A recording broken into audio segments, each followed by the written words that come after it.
yours, please. We have a picture.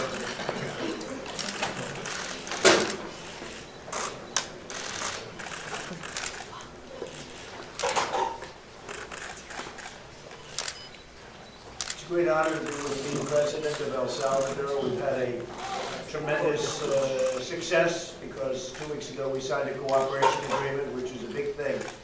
Great for El Salvador, great for the United States, and worked very well with our people and had great respect for you.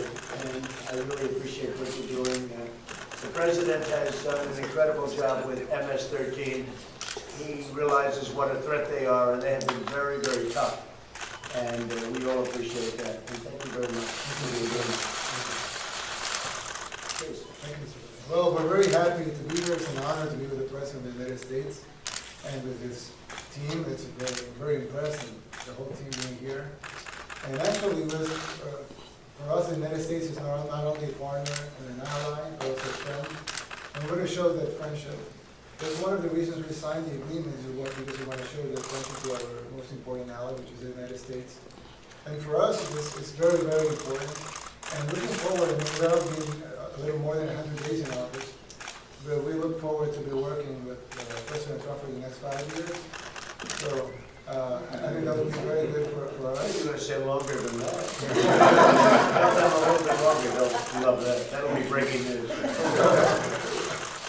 I'm only going to be for 5 years. You need to talk with the next president. Yes. So, we're very happy to be here, and we're hoping that this meeting will only strengthen our relationship even more. And I think it will, because President Trump is very nice and cool, and I'm nice and cool too. We both use Twitter a lot, so we'll get along.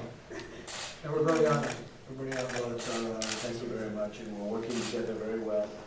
And the relationship's been excellent. Mr. Secretary, would you like to say something?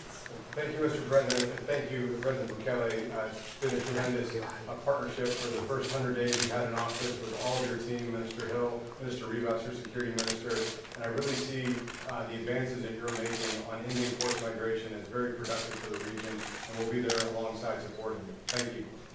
And I think importantly, we met with Honduras, as you know, and we also had meetings previous to this, but with Guatemala, and had tremendously successful meetings. We also signed agreements with them, cooperation agreements.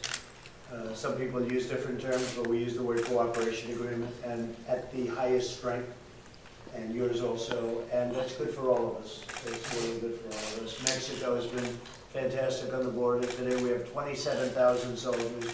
The numbers are way down. What are the numbers you were just telling me? Yeah, we're going to drop again this month. Mr. President, will be over 60% reduction from the peak in May, and from Central America it will be closer to 75 or 80% reduction. Yep. About an 80%, I heard that before, 81%. The catch and release is gone as of almost now. There won't be catch and release. We're not releasing anybody into the country. And especially we focus on the bad ones, but the bad ones get taken out. We're removing them from our country. We're moving them fast, and they are the ones that go first. You might want to discuss that a little bit. Absolutely. So we announced the end of the court-mandated catch and release of families from Central America. And we've been able to do that because of our partnerships with the region, like with El Salvador, on streamlining repatriation for those that don't claim asylum, and working with Mexico through the migrant protection protocols for families if they do claim asylum, so they can get an expedited court hearing. And that's been a very productive approach. We reduce the overall flow. We're taking profits away from criminal smugglers, and we're making great progress with our international partners under your leadership. And Mexico, frankly, is doing a great job with respect to the cartels by having 27,000 soldiers on our border.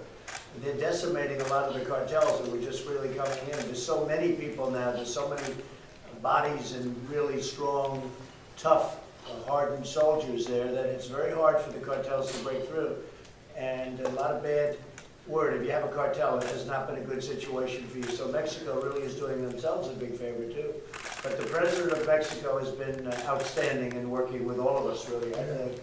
And we're very happy. The people that aren't working with us are the Democrats. The Democrats in Congress are a disaster. We could solve so many more problems with the loopholes which could be done literally in 15, I always say it, 15, 20 minutes, maybe 30 if we're a little bit slower.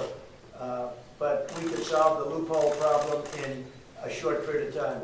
Despite that, and we have asylum also, which we could solve immediately, but we've sort of solved asylum by going through different countries. Can you believe it? When we go to El Salvador, Honduras, we go to Mexico, we go to Guatemala to solve problems of asylum, because we can't go to the United States Congress because the Democrats are playing games and they don't have any time to do anything else. They don't have time to do gun safety. They don't have time to do infrastructure. They have time to do nothing else. I'll tell you what, a lot of people are very angry at what's going on. They view it as, you can never use the word joke because it's too serious, but they view it as something that should never take place. They're never going to see anything done with this group in Congress, the Democrats. And that's why I really think the Republicans will take over the House.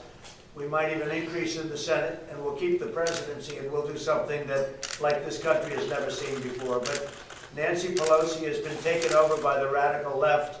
I watched it, I just find it hard to believe, but she's been totally taken over by the radical left, and she does exactly as they want her to do. And a lot of her members now are having second thoughts. They're saying they're in a very bad position. They're in a very bad position. We were just with the president, the new president of Ukraine, and it was a fantastic meeting. He said, no pressure, no nothing.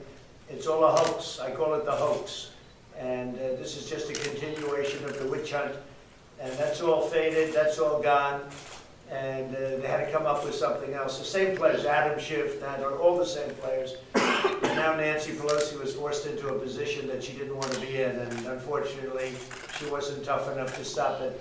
So thank you very much, everybody. I think we're going to be doing a news conference in a little while, and that'll be the end. Thank you very much. Thank you. Mr. President,